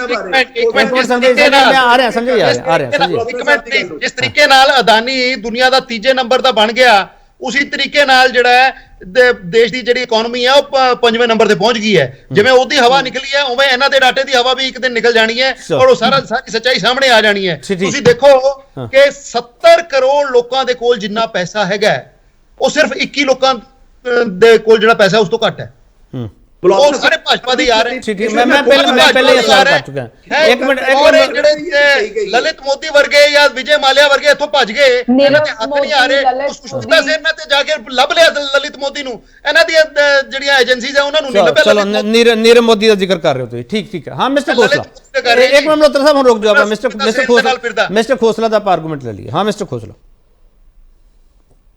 ਸਰ ਜਿਹੜੀ ਤੁਸੀਂ ਸਵਾਲ ਬੁਨਿਆਦੀ ਤੌਰ ਤੇ ਪੁੱਛਿਆ ਵੀ ਕਿਆ ਮਹਿੰਗਾਈ ਇਸ ਬਜਟ ਦੇ ਨਾਲ ਨਜਿੱਠੀ ਜਾਏਗੀ ਕਿਸੇ ਤਰੀਕੇ ਦੇ ਨਾਲ ਮਹਿੰਗਾਈ ਬਜਟ ਦਾ ਕੰਮ ਨਹੀਂ ਹੁੰਦਾ ਮਹਿੰਗਾਈ ਨੂੰ ਨਜਿੱਠਣਾ ਉਹਦੇ ਵਾਸਤੇ ਫਿਸਕਲ ਪਾਲਿਸੀਜ਼ ਹੋਰ ਤਰੀਕੇ ਦੀਆਂ ਚਾਹੀਦੀਆਂ ਨੇ ਲੇਕਿਨ ਜਿਹੜੀ ਚੀਜ਼ ਹੈ ਵੀ ਮਹਿੰਗਾਈ ਜਿਹੜਾ ਅਸਰ ਹੈ ਉਹਨੂੰ ਘੱਟ ਕਰ ਸਕਦਾ ਬਜਟ ਲੇਕਿਨ ਇਹ ਬਜਟ ਉਸ ਡਾਇਰੈਕਸ਼ਨ ਦੇ ਵਿੱਚ ਵੀ ਨਹੀਂ ਜਾ ਰਿਹਾ ਨਹੀਂ ਮੈਂ ਸਵਾਲ ਇਸ ਕਰਕੇ ਕੀਤਾ ਸੀ ਮੈਂ ਤਾਂ ਸਵਾਲ ਕਲੀਅਰ ਕਰ ਦਿੰਦਾ ਜਦੋਂ ਇਹ ਮਿਡਲ ਕਲਾਸ ਦੀ ਗੱਲ ਕਰਦੇ ਆ ਤੇ ਫਿਰ ਉਦੋਂ ਜੋ ਟੈਕਸ ਸਲੈਬ ਦਾ ਜ਼ਿਕਰ ਕਰਦੇ ਆ ਉਦੋਂ ਇਸ ਤਰੀਕੇ ਨਾਲ ਪ੍ਰੈਜ਼ੈਂਟ ਕਰਦੇ ਜਿਹੜਾ ਮਹਿੰਗਾਈ ਨਾਲ ਮਾਰਾ ਮਿਡਲ ਕਲਾਸ ਉਹ ਖੁਸ਼ ਹੋ ਜਾਊਗਾ ਸਾਡੀਆਂ ਪਾਲਿਸੀਜ਼ ਤੋਂ ਸਾਡੇ ਟੈਕਸ ਸਲੈਬ ਸੁਣ ਕੇ ਮੈਂ ਤਾਂ ਸਵਾਲ ਕਰ ਰਿਹਾ ਮਿਸਟਰ ਖੋਸਲਾ ਬਿਲਕੁਲ ਠੀਕ ਹੈ ਜੀ ਕੇਪੀ ਜੀ ਤੁਸੀਂ ਦੇਖੋ ਵੀ ਕੇਂਦਰ ਤੇ ਜਿਹੜੀ ਸੂਬਾ ਸਰਕਾਰ ਹੈ ਇਹਨਾਂ ਨੂੰ ਦੋਨਾਂ ਨੂੰ ਰਲ ਕੇ ਜਾਣਾ ਚਾਹੀਦਾ ਰਲ ਕੇ ਔਰ ਇਹ ਬਹਿਸ ਵੀ ਹੁਣੇ ਜਿਹੜੀ ਆਪਣੇ ਜਿਹੜੇ ਪਾਰਟੀਆਂ ਦੇ ਨੁਮਾਇੰਦੇ ਨੇ ਉਹ ਵੀ ਇਸੇ ਚੀਜ਼ ਦੇ ਉੱਤੇ ਬਹਿਸ ਕਰਨ ਦੀ ਕੋਸ਼ਿਸ਼ ਕਰ ਰਹੇ ਸੀ ਜੇ ਫੈਕਟਸ ਦੇਖੀਏ ਫੈਕਟਸ ਕੀ ਕਹਿੰਦੇ ਨੇ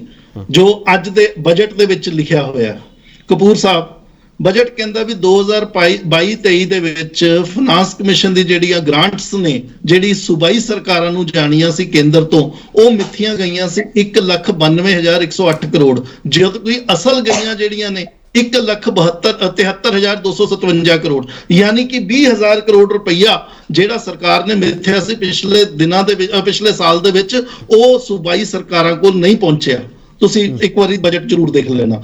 ਆਉਣ ਵਾਲੇ ਦਿਨਾਂ ਦੇ ਵਿੱਚ 2022 ਜਿਹੜਾ 23-24 ਸਾਲ ਚੜ ਰਿਹਾ ਹੈ, ਇਹਦੇ ਚ 8000 ਕਰੋੜ ਰੁਪਈਆ ਹੋਰ ਕੱਟ ਰਹੇ, ਯਾਨੀ ਕਿ 20000 ਕਰੋੜ ਪਿਛਲਾ ਨਹੀਂ ਪਹੁੰਚਿਆ, 8000 ਕਰੋੜ ਰੁਪਈਏ ਦੀ ਤੁਸੀਂ ਮਾਰ ਸਰਕਾਰਾਂ ਜਿਹੜੀ ਸੂਬਾਈ ਸਰਕਾਰਾਂ ਨੂੰ ਹੋਰ ਮਾਰਨ ਲੱਗੇ ਹੋ। ਫਿਰ ਤੁਸੀਂ ਐਕਸਪੈਕਟ ਕਰਦੇ ਹੋ ਵੀ ਸੂਬਾਈ ਸਰਕਾਰ ਜਿਹੜੀ ਹੈ ਉਹ ਮਹਿੰਗਾਈ ਘਟਾਏਗੀ, ਤੁਸੀਂ ਉਹਨਾਂ ਨੂੰ ਪੈਸਾ ਨਾ ਦਿਓ, ਜਿਹੜਾ ਉਹਨਾਂ ਦਾ ਬਣਦਾ ਸ਼ੇਅਰ ਹੈ ਉਹ ਵੀ ਘਟਾ ਦਿਓ, ਔਰ ਉਸ ਤੋਂ ਐਕਸਪੈਕਟ ਕਰੋ ਵੀ ਤੁਹਾਨੂੰ ਉਹ ਕੰਮ ਕਰਕੇ ਕੰਡੀਸ਼ਨਲ ਤੁਸੀਂ ਉਹਨਾਂ ਨੂੰ ਦੋਗੇ, ਜਿਹੜੀਆਂ ਗ੍ਰਾਂਟਸ ਨੇ ਉਸ ਤੋਂ ਉਹਦੇ ਉੱਤੇ ਵੀ ਕੰਡੀਸ਼ਨਾਂ ਲਾ ਦੋਗੇ। ਜੇ ਪਾਵਰ ਰਿਫਾਰਮਸ ਕਰੋਗੇ ਤਾਂ ਤੁਹਾਨੂੰ ਇੰਨਾ ਪੈਸਾ ਮਿਲੇਗਾ, ਜੇ ਤੁਸੀਂ ਹੋਰ ਰਿਫਾਰਮਸ ਕਰੋਗੇ, ਰਾਸ਼ਨ ਕਾਰਡ ਦੇ ਵਿੱਚ ਰਿਫਾਰਮਸ ਕਰੋਗੇ ਤਾਂ ਤੁਹਾਨੂੰ ਪੈਸਾ ਅਸੀਂ ਦੇਵਾਂਗੇ। ਇਹ ਨਹੀਂ ਹੋ ਸਕੇਗਾ, ਇਦਾਂ ਆਮ ਆਦਮੀ ਦੀ ਭਲਾਈ ਨਹੀਂ ਹੋ ਸਕਦੀ। ਸਟੇਟ ਗਵਰਨਮੈਂਟਸ ਜਿਹੜੀਆਂ ਨੇ ਉਹ ਖਰਚਾ ਨਹੀਂ ਕਰਨਗੀਆਂ, ਜੇ ਖਰਚਾ ਸਟੇਟ ਗਵਰਨਮੈਂਟਸ ਨਹੀਂ ਕਰਨਗੀਆਂ ਆਮ ਲੋਕਾਂ ਦਾ ਭਲਾ ਨਹੀਂ ਹੋ ਸਕਦਾ, ਮਹਿੰਗਾਈ ਕਿਸੇ ਤਰੀਕੇ ਨਾਲ ਕਾਬੂ ਨਹੀਂ ਆ ਸਕਦੀ, ਨੌਕਰੀਆਂ ਨਹੀਂ ਮਿਲ ਸਕਦੀਆਂ। ਚਲੋ ਮੈਂ ਇੱਕ ਹੋਰ ਥੋੜਾ ਬ੍ਰੇਕ ਲੈਣਾ ਆ ਰਿਹਾ, ਮੈਂ ਬਾਕੀ ਮਾਨਾਂ ਕੋਲ ਵੀ ਜਾਊਂਗਾ। ਤੇ ਸਵਾਲ ਇਹੀ ਹੈ, 23 ਦੇ ਬਜਟ 'ਚ 24 ਦਾ ਟ੍ਰੇਲਰ ਹੈ, ਪਰ ਮਿਸਟਰ ਖੋਸਲਾ ਕਹਿ ਰਿਹਾ ਕਿ ਇਹ ਟ੍ਰੇਲਰ 9 ਸੂਬਿਆਂ ਦੀਆਂ ਚੋਣਾਂ ਦਾ ਪਹਿਲਾਂ ਸਮਝਿਆ ਜਾਵੇ। ਵਾਪਸ ਆ ਰਹੇ।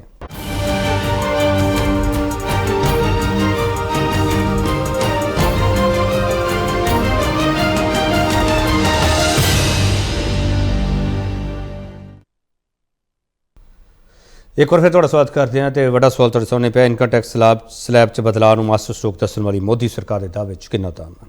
ਮਿਸਟਰ ਮਲਹੋਤਰਾ, ਮੇਰਾ ਸਵਾਲ ਲੈ ਲਓ ਕਿਰਪਾ ਕਰਕੇ।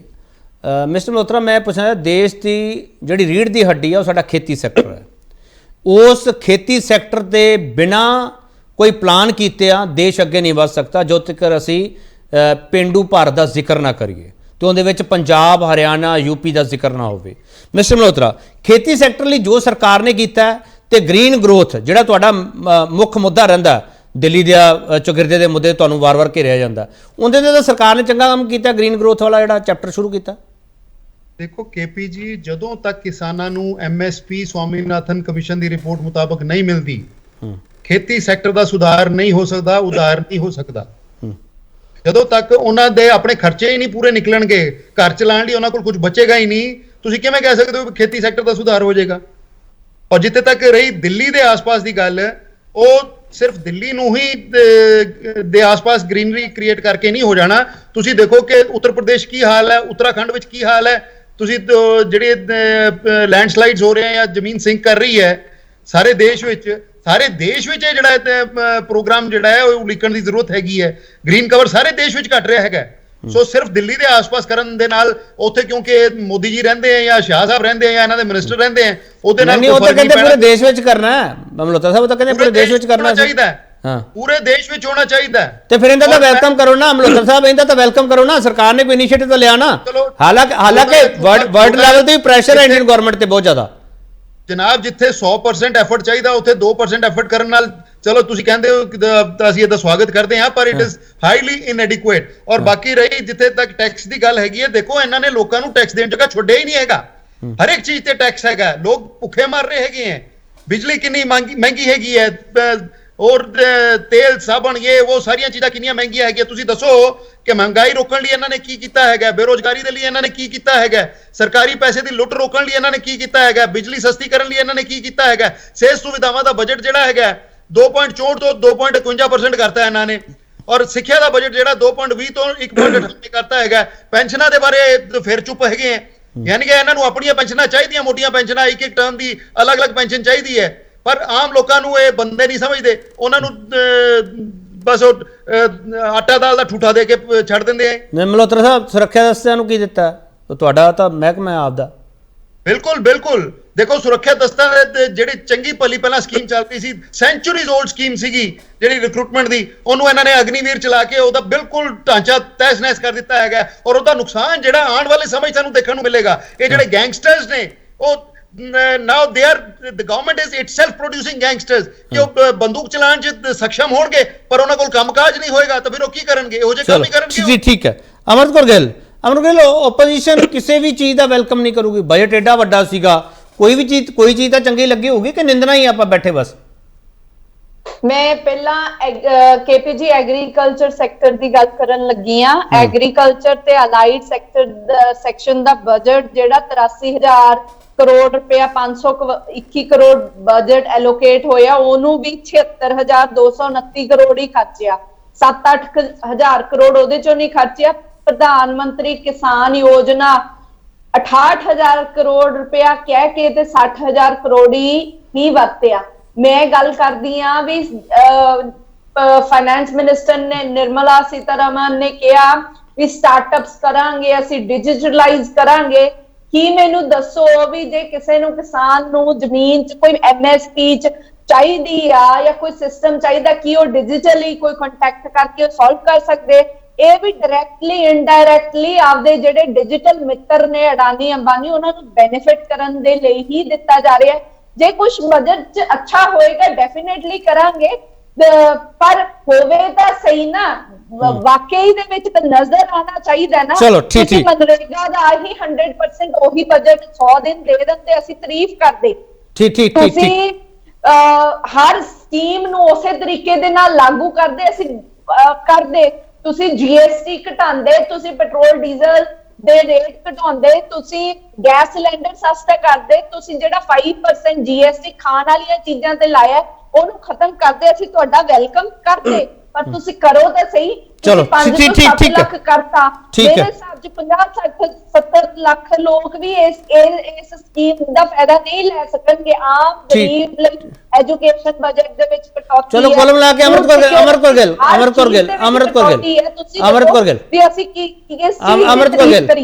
ਗਿੱਲ ਕੋਲ ਮਿਲਾ ਕੇ ਤੁਸੀਂ ਇਹ ਕਹਿਣਾ ਚਾਹੁੰਦੇ ਹੋ ਕਿ ਇਹਨਾਂ ਨੇ ਬਜਟ ਵਿੱਚ ਕੁਝ ਨਹੀਂ ਕੀਤਾ, ਫਿਰ ਵੋਟਾਂ ਨਹੀਂ ਪੈਣਗੀਆਂ ਨਾ। ਅਮਰਤ ਕੌਰ ਗਿੱਲ ਫਿਰ ਟੈਨਸ਼ਨ ਫਰੀ ਰਹੋ, ਵੋਟਾਂ ਨਹੀਂ ਪੈਣਗੀਆਂ, ਇਹਨਾਂ ਨੂੰ ਵੋਟਾਂ ਨਹੀਂ ਮਿਲਣਗੀਆਂ ਨਾ। ਅਮਰਤ ਕੌਰ ਗਿੱਲ ਇਹੀ ਕਹਿਣਾ ਚਾਹ ਰਹੇ ਹੋ। ਦੇਸ਼ ਦਾ ਵਿਕਾਸ ਹੋਣਾ ਚਾਹੀਦਾ ਹੈ। ਪਰ ਕੈਪੀਟਾ ਇਨਕਮ ਹੈ ਜਿਹੜੀ 2004 ਤੋਂ 14 ਤੱਕ 13.1% ਠੀਕ ਹੈ ਅਮਰਤ ਕੌਰ ਗਿੱਲ ਵੀ ਘਟ ਗਈ ਹੈ। ਚਲੋ ਠੀਕ ਹੈ। ਸੰਜੇ ਕਪੂਰ ਜੀ ਤੁਸੀਂ ਬਜਟ ਵਿੱਚ ਕੁਝ ਨਹੀਂ ਕੀਤਾ, ਇਸ ਲਈ ਐਵੇਂ ਝਾਕ ਨਾ ਰੱਖੋ ਕਿ ਗੇਮ ਚੇਂਜਰ ਹੋਊਗਾ ਇਹ ਬਜਟ। ਤੁਹਾਨੂੰ 2023 ਵਿੱਚ 9 ਸੂਬਿਆਂ ਦੀਆਂ ਚੋਣਾਂ ਜਾਂ 2024 ਦੇ ਲੋਕ ਸਭਾ ਚੋਣਾਂ ਦੇ ਵਿੱਚ ਤੁਸੀਂ ਰਿਪੀਟ ਕਰੋਗੇ। ਸੰਜੇ ਕਪੂਰ ਜੀ ਟੈਨਸ਼ਨ ਫਰੀ ਰਹੋ, ਆਪੋਜੀਸ਼ਨ ਨੇ ਤੁਹਾਨੂੰ ਸਰਟੀਫਿਕੇਟ ਦੇਤਾ, ਇਹ ਬਜਟ ਮਾਈਨਸ ਆ ਉਹਨਾਂ ਲਈ। ਬੋਲੋ Sanjay Kapoor ji last comment. Opposition ਲਈ ਤੇ KPG ਜਿਹੜਾ ਬਜਟ ਹੁੰਦਾ ਨਾ ਉਹ ਹਮੇਸ਼ਾ ਹੀ ਮਾਈਨਸ ਦੇ ਵਿੱਚ ਹੀ ਹੁੰਦਾ। ਉਹਨਾਂ ਨੇ ਕ੍ਰਿਟਿਸਾਈਜ਼ ਹੀ ਕਰਨਾ ਹੁੰਦਾ ਹੈ, ਪਰ ਜਿਹੜੀ ਪਾਰਟੀ ਰੂਲਿੰਗ ਦੇ ਵਿੱਚ ਹੁੰਦੀ ਹੈ ਉਹ ਬੜਾ ਸੋਚ ਸਮਝ ਕੇ ਬਜਟ ਬਣਾਉਂਦੀ ਹੈ। ਉਹਨੇ ਸਾਰੇ ਐਸਪੈਕਟਸ ਨੂੰ ਕਵਰ ਕਰਨਾ ਹੁੰਦਾ ਹੈ ਔਰ ਆਪਾਂ ਆਪਣਾ ਇਸ ਬਜਟ ਦੇ ਵਿੱਚ ਹਰ ਐਸਪੈਕਟਸ ਨੂੰ, ਹਰ ਵਰਗ ਨੂੰ ਟੱਚ ਕਰਨ ਦੀ ਆਪਾਂ ਕੋਸ਼ਿਸ਼ ਕੀਤੀ ਹੈ। ਤੁਸੀਂ ਗੱਲ ਜਿਹੜੀ ਐਗਰੀਕਲਚਰ ਦੇ ਬਾਰੇ ਗੱਲ ਕੀਤੀ ਹੈ, ਮੈਂ ਥੋੜਾ ਜਿਹਾ ਖੁਲਾਸਾ ਕਰਨਾ ਚਾਹਨਾ ਵਾਂ ਕਿ 20 ਲੱਖ ਕਰੋੜ ਰੁਪਏ ਤੱਕ ਦਾ ਕਰਜ਼ਾ ਬੇਸਿਕਲੀ ਐਗਰੀਕਲਚਰ ਸੈਕਟਰ ਨੂੰ ਦੇਣ ਦਾ ਨਾ ਪ੍ਰਾਵਧਾਨ ਇਸ ਬਜਟ ਦੇ ਵਿੱਚ ਕੀਤਾ ਗਿਆ। ਮੈਂ ਇੱਕ ਸਵਾਲ ਕਰ ਲਾਂ, ਮੈਂ ਇੱਕ ਸਵਾਲ ਸੰਜੇ ਕਪੂਰ ਜੀ ਮੈਂ ਇੱਕ ਸਵਾਲ ਕਰ ਲਾਂ, ਤੁਹਾਡੀ ਇਜਾਜ਼ਤ ਨਾਲ ਸਵਾਲ ਕਰ ਰਿਹਾ। ਸੰਜੇ ਕਪੂਰ ਜੀ ਤੁਹਾਡੀ ਇਜਾਜ਼ਤ ਨਾਲ ਸਵਾਲ ਕਰ ਰਿਹਾ। ਤੁਸੀਂ ਕਹਿ ਰਹੇ ਇੱਕ ਮਿੰਟ ਅਮਰਤ ਕੌਰ ਗਿੱਲ, ਇੱਕ minute please Amrit Kaur Gill please Amrit Kaur Gill please, ਮੇਰੇ ਕੋਲ ਵਕਤ ਨਹੀਂ ਹੈਗਾ ਮੇਰੇ ਕੋਲ ਪਲੀਜ਼। ਸੰਜੇ ਕਪੂਰ ਜੀ ਤੁਸੀਂ ਕਹਿ ਰਹੇ 20 ਲੱਖ 1000 ਕਰੋੜ ਇਹੀ ਕਹਿ ਰਹੇ ਹੋ ਟੀਚਾ ਰੱਖਿਆ ਕਰਜ਼ ਦੇਣ ਦਾ? 20 ਲੱਖ ਕਰੋੜ ਦਾ ਚਲੋ 21 ਕਰ ਲਓ ਤੁਸੀਂ। ਮੇਰਾ ਸਵਾਲ ਹੈ ਸੰਜੇ ਕਪੂਰ ਜੀ, ਐਗਰੀਕਲਚਰ ਸੈਕਟਰ ਤਾਂ ਡਿਮਾਂਡ ਕਰਦਾ ਪਿਆ ਤੁਸੀਂ ਕਰਜ਼ ਮਾਫੀ ਕਰੋ, ਤੁਸੀਂ ਕਹਿੰਦੇ ਕਰਜ਼ ਹੋਰ ਲੈ ਲਓ। ਉਹ ਤਾਂ ਕਹਿੰਦੇ ਤੁਸੀਂ ਕਾਰਪੋਰੇਟਸ ਦਾ ਕਰਜ਼ਾ ਮਾਫ ਕਰਦੇ ਆ ਜਾਂ ਕਾਰਪੋਰੇਟਸ ਲੈ ਕੇ ਭੱਜ ਜਾਂਦੇ ਇੱਥੋਂ, ਤੁਸੀਂ ਉਹਨਾਂ ਦੀ ਗੱਲਾਂ ਕਰਦੇ ਹੋ, ਸਾਡੀ ਤਾਂ ਗੱਲ ਹੀ ਨਹੀਂ ਕਰਦੇ। ਤੁਸੀਂ ਤਾਂ ਕਹਿੰਦੇ ਹੋਰ ਕਰਜ਼ ਲੈ ਲਓ। ਦੇਖੋ ਜੇ ਕਾਰਪੋਰੇਟਸ ਭੱਜ ਗਏ ਹੈ ਤੇ ਗਵਰਨਮੈਂਟ ਉਹਨਾਂ ਨੂੰ ਪਰਸਿਊ ਵੀ ਕਰਦੀ ਪਈ ਹੈ, ਉਹਨਾਂ ਤੇ ਲੀਗਲ ਲਿਟੀਗੇਸ਼ਨਸ ਵੀ ਚੱਲਦੀਆਂ ਪਈਆਂ, ਉਹਨਾਂ ਨੂੰ ਪਕੜ ਕੇ ਲਿਆਉਣ ਦੀ ਤਿਆਰੀ ਵੀ ਹੁੰਦੀ ਪਈ ਹੈ। ਔਰ ਦੂਸਰੀ ਗੱਲ ਮੈਂ ਤੁਹਾਨੂੰ ਦੱਸਦੇ ਆ ਕਿ ਬੇਸਿਕਲੀ ਜਿਹੜੇ ਬੈਂਕ ਹੈਗੇ ਆ ਨਾ ਉਹ ਰਾਈਟ ਆਫ ਜੇ ਕਰਦੇ ਹੈਗੇ ਨਾ ਤੇ ਉਹਨਾਂ ਦੀ ਬੁੱਕਸ ਤੋਂ ਪੈਸਾ ਨਿਕਲ ਨਹੀਂ ਜਾਂਦਾ ਬਾਹਰ, ਕਿਉਂਕਿ ਉਹਨਾਂ ਨੇ ਜਿਹੜਾ ਪ੍ਰੋਵੀਜ਼ਨ ਲਗਾ ਹੋਇਆ ਹਰ ਸਾਲ ਕ੍ਰੀਏਟ ਕਰਨਾ ਹੁੰਦਾ ਹੈ ਬੈਲੈਂਸ ਸ਼ੀਟ ਦੇ ਵਿੱਚ। ਇਸ ਕਾਰਨ ਉਹਨਾਂ ਨੂੰ ਬੇਸਿਕ ਸੰਜੇ ਕਪੂਰ ਜੀ ਇੱਕ ਇੰਸ਼ੋਰੈਂਸ ਦੇ ਦੋਗੇ? ਸੰਜੇ ਕਪੂਰ ਜੀ ਇੱਕ ਮਿੰਟ ਸੰਜੇ ਜੀ ਇੱਕ ਇੰਸ਼ੋਰੈਂਸ ਸੰਜੇ ਜੀ ਸੁਣ ਤਾਂ ਲਓ ਨਾ। ਸੰਜੇ ਜੀ ਇੱਕ ਮਿੰਟ ਅਮਰਤ ਜੀ ਪਲੀਜ਼ ਅਮਰਤ ਜੀ ਮੇਰਾ ਸਵਾਲ ਰਹਿ ਜਾਂਦਾ ਜਿਹੜਾ ਮੈਂ ਸਵਾਲ ਕਰਨਾ ਹੈ। ਇੱਕ ਮਿੰਟ ਪਲੀਜ਼ ਮਲਹੋਤਰਾ ਸਾਹਿਬ ਇੱਕ minute Malhotra Sahib written off means written off please Malhotra साहब प्लीज संजय जी कर्जा बुक से खड़ा क्यों गोस्ता साहब आपा ਤੁਸੀਂ ਆਪਸ ਹੀ ਕਰ ਲਓ ਡਿਬੇਟ ਮੈਨੂੰ ਲੱਗਦਾ ਆਪਸ ਹੀ ਕਰ ਲਓ। ਆਪਾਂ ਕੀ ਕਰਦੇ ਪਏ ਆ ਕੀ ਕਰਦੇ ਪਏ ਆਪਾਂ? ਚਲੋ ਮੈਂ ਸਵਾਲ ਨਹੀਂ ਕਰਦਾ ਤੁਹਾਨੂੰ, ਮੈਂ ਕਿਸੇ ਪੋਲੀਟੀਕਲ ਪਾਰਟੀ ਨੂੰ ਸਵਾਲ ਨਹੀਂ ਕਰਦਾ। ਡਾਕਟਰ ਖੋਸਲਾ ਇਹ ਕਹਿ ਰਹੇ ਕਰਜ਼ ਹੋਰ ਲੈ ਲਓ, ਇਹਨਾਂ ਨੇ ਵੱਡਾ ਟੀਚਾ ਰੱਖਤਾ ਸੀ ਕਰਜ਼ੇ ਨਾ ਦੇਣਾ। ਚਲੋ ਦੇਣਾ ਵੀ ਚਾਹੀਦਾ, ਉਹਦਾ ਵਿਆਜ ਦਰ ਕਿੰਨੀ ਆ ਸਵਾਲ ਉਹ ਵੱਖਰੇ ਹੈਗੇ। ਡਾਕਟਰ ਖੋਸਲਾ ਮੇਰਾ ਸਵਾਲ ਤਾਂ ਹੈ ਸਰ ਕਾਰਪੋਰੇਟਸ ਤੇ ਕਿਸਾਨਾਂ ਦੇ ਲਈ ਇਸ ਬਜਟ ਵਿੱਚ ਕੀ ਮਿਲਿਆ ਤੁਹਾਨੂੰ? ਖੋਸਲਾ ਸਾਹਿਬ ਅਜਲ ਜੀ ਡਿਬੇਟ पे ਹੋਣਾ ਨਹੀਂ ਇਹਦੇ ਚ ਘੱਟ ਹੈ ਜੀ, ਇਹਦੇ ਚ ਨਾ ਸਕੋਪ ਹੀ ਨਹੀਂ ਸੀ ਕੇਪੀ ਜੀ। ਗੱਲ ਏਦਾਂ ਸੀ ਕਿ ਇਸ ਬਜਟ ਦੇ ਵਿੱਚ ਸਕੋਪ ਹੀ ਨਹੀਂ ਸੀ। ਤੁਸੀਂ ਹੁਣ ਇੱਕ ਜ਼ਿਕਰ ਕੀਤਾ ਸੀ ਆਰਥਿਕ ਸਰਵੇਖਣ ਦਾ, ਮੈਂ ਉਹਦੇ ਨਾਲ ਇਹਨੂੰ ਟੱਚ ਕਰਨਾ ਚਾਹੁੰਦਾ ਹਾਂ। ਆਰਥਿਕ ਸਰਵੇਖਣ ਜਿਹੜਾ ਪਿਛਲੇ ਸਾਲ ਦਾ ਸੀ, ਉਹਨੇ 8% ਦਾ ਟੀਚਾ ਮਿੱਥਿਆ ਸੀਗਾ ਤੇ 7% ਦੀ ਗਰੋਥ ਹੋਈ ਹੈ। ਐਤਕੀ 6 ਤੋਂ 6.5%, ਕਪੂਰ ਸਾਹਿਬ ਵੀ ਇਸ ਚੀਜ਼ ਨੂੰ ਮੰਨਦੇ ਨੇ ਵੀ 6 ਤੋਂ 6.5%, 6.8% ਤੱਕ ਦਾ ਵੀ ਅੰਕੜੇ ਆਏ ਨੇ। ਇਹਦਾ ਮਤਲਬ ਹੈ ਜਦੋਂ ਤੁਹਾਡੀ ਗਰੋਥ ਸਲੋ ਹੋ ਰਹੀ ਹੈ, ਤੁਹਾਡੇ ਕੋਲ ਆਮਦਨ ਜਿਹੜੀ ਹੈ ਨਹੀਂ ਵਧੇਗੀ, ਸਰਕਾਰ ਦੇ ਕੋਲ ਟੈਕਸ ਲਾਉਣ ਦੇ ਵਸੀਲੇ ਘਟ ਜਾਣਗੇ। ਤਾਂ ਇਸ ਕਰਕੇ ਸਰਕਾਰ ਦੇ ਕੋਲ ਬਹੁਤ ਜ਼ਿਆਦਾ ਆਪਸ਼ਨਸ ਨਹੀਂ ਸੀ। ਉਹਨਾਂ ਨੇ ਇਹ ਗੱਲ ਮੰਨੀ ਹੈ ਕਪੂਰ ਸਾਹਿਬ ਨੇ, ਸਰਕਾਰ ਨੂੰ ਪਤਾ ਹੁੰਦਾ ਵੀ ਸਾਡੇ ਕੋਲ ਕਿੰਨਾ ਕੁ ਪੈਸਾ ਆਉਣਾ, ਕਿੰਨਾ ਕੁ ਨਹੀਂ ਆਉਂਦਾ, ਕਿੰਨਾ ਕੁ ਨਹੀਂ ਆਉਣਾ। ਹੀ ਇਜ਼ ਵੈਰੀ ਰਾਈਟ। ਮੈਂ ਉਹਨਾਂ ਦੀ ਪੂਰੀ ਸ਼ਲਾਘਾ ਇਸ ਚੀਜ਼ ਦੇ ਉੱਤੇ ਵੀ ਉਹਨਾਂ ਨੇ ਬੜਾ ਓਨੈਸਟਲੀ ਇਸ ਚੀਜ਼ ਨੂੰ ਮੰਨਿਆ, ਪਹਿਲੀ ਗੱਲ।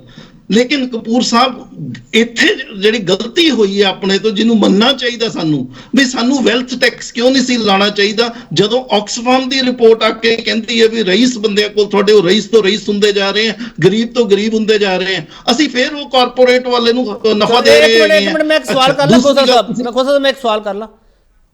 ਮੈਨੂੰ ਲੱਗਦਾ ਵੀ ਸਵਾਲ ਸ਼ਾਇਦ ਤੁਸੀਂ ਸਮਝ ਆਵੋ, ਪਤਾ ਮੈਨੂੰ ਸਮਝ ਨਹੀਂ ਹੈਗੀ ਇਸ ਸਵਾਲ ਦੀ, ਮੈਨੂੰ ਕਰਨਾ ਚਾਹੀਦਾ।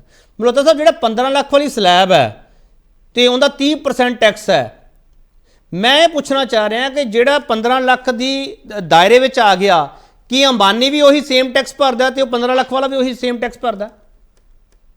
ਦੇਖੋ ਜੀ, ਐਜ਼ ਪਰ ਰੂਲ ਤਾਂ ਇੱਕ ਮਿੰਟ ਖੋਸਲਾ ਸਾਹਿਬ ਮੈਂ ਸੁਣਨਾ ਚਾਹੁੰਦਾ।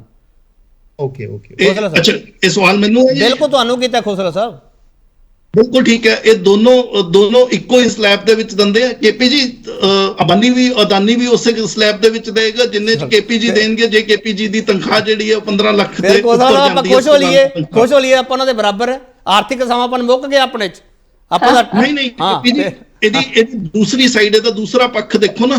ਕਾਰਪੋਰੇਟ ਦੇ ਉੱਤੇ ਸਰਕਾਰ ਨੇ ਟੈਕਸ ਘਟਾਏ ਨੇ। ਤੁਸੀਂ ਦੇਖੋ 2016-17 ਦੇ ਵਿੱਚ ਸਰਕਾਰ ਨੇ ਕਾਰਪੋਰੇਟਾਂ ਨੂੰ 1.39 ਲੱਖ ਕਰੋੜ ਰੁਪਏ ਦੀ ਰਿਆਇਤ ਦਿੱਤੀ ਸੀ। 30% ਤੋਂ ਟੈਕਸ ਜਿਹੜਾ ਕਿ ਉਸ ਵੇਲੇ 30% ਸੀ, 35% ਬਣਦਾ ਸੀ, 22% ਤੇ ਲੈ ਕੇ ਆਏ ਸੀਗੇ। ਕਪੂਰ ਸਾਹਿਬ ਮੰਨਣਗੇ ਇਸ ਚੀਜ਼ ਨੂੰ। ਜੇ ਵੈਲਥ ਟੈਕਸ ਲੱਗ ਜਾਂਦਾ ਫਿਰ ਕਾਰਪੋਰੇਟਸ ਨੂੰ ਨੁਕਸਾਨ ਹੋਣਾ ਸੀ। ਕੇਪੀ ਜੀ, ਮੈਂ 1 ਸੈਕਿੰਡ ਚ ਆਪਣੀ ਗੱਲ ਪੂਰੀ ਕਰਦਾ। ਕਾਰਪੋਰੇਟ ਅੱਜ 22% ਦੇ ਉੱਤੇ ਟੈਕਸ ਦੇ ਰਿਹਾ ਹੈ, ਅਸੀਂ ਟੈਕਸ ਦੇ ਰਹੇ ਹਾਂ 30% ਤੇ। ਅਦਾਨੀ ਐਜ਼ ਅ ਪਰਸਨ 30% ਦੇ ਉੱਤੇ ਟੈਕਸ ਦੇ ਰਿਹਾ, ਲੇਕਿਨ ਅਦਾਨੀ ਦੀ ਕੰਪਨੀਆਂ ਜਿਹੜੀਆਂ ਉਹ 22% ਦੇ ਉੱਤੇ ਟੈਕਸ ਦੇ ਰਹੀਆਂ। ਅਸੀਂ ਆਮ ਲੋਕ ਕਾਰਪੋਰੇਟ ਟੈਕਸ ਜਿਹੜਾ ਉਹ 22% ਦੀ ਦਰ ਤੇ ਲੱਗਦਾ, ਇਨਕਮ ਟੈਕਸ ਜਿਹੜਾ ਉਹ 30% ਦੀ ਦਰ ਤੇ ਲੱਗ ਰਿਹਾ। ਇਹ ਫਰਕ ਹੈ।